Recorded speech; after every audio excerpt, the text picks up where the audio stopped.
Hay algo dentro de ti que recuerda.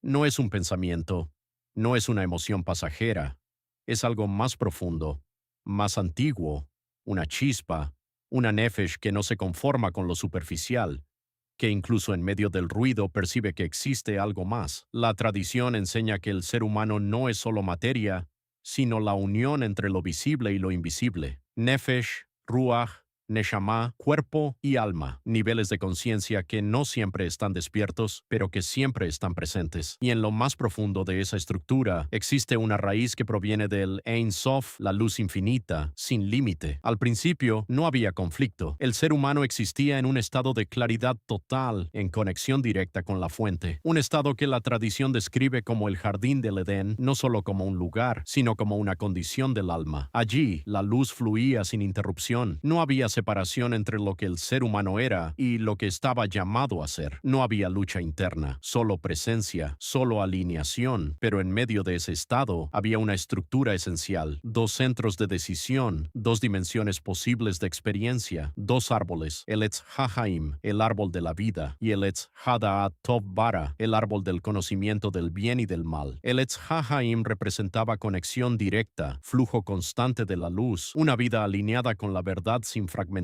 Era vivir desde la unidad, desde la claridad, desde la conciencia de que todo proviene de la misma fuente. El otro árbol, el Etz Hadaat, no era simplemente conocimiento, era la entrada a la dualidad, a la percepción dividida, a experimentar la realidad como algo separado, fragmentado. Y cuando el ser humano se acerca a esa experiencia, algo cambia profundamente.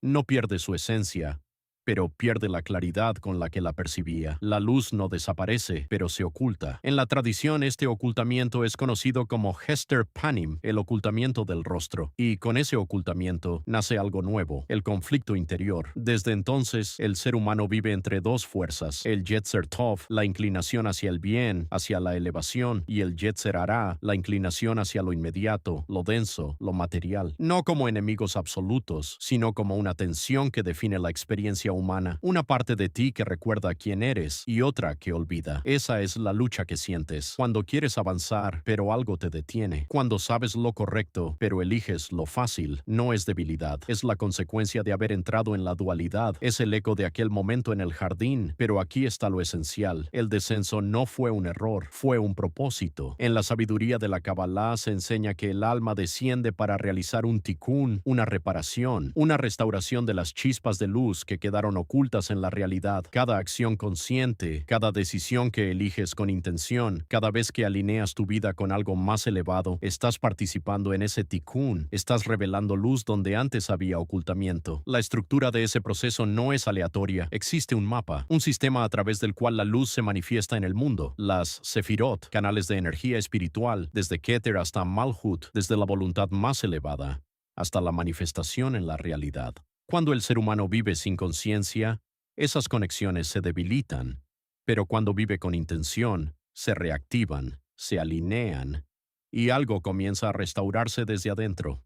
Y aunque el conflicto sigue existiendo, también existe el camino de regreso, no hacia un lugar físico, sino hacia un estado de conexión, un regreso interno. A veces comienza con una incomodidad, una sensación de que algo no está completo, otras veces con una búsqueda, una necesidad de sentido, pero en esencia, es el alma recordando su origen. Es el momento en que decides volver, volver a la conciencia, volver a la intención, volver a la luz, como si caminaras por un sendero antiguo, uno que ya conocías, pero habías olvidado.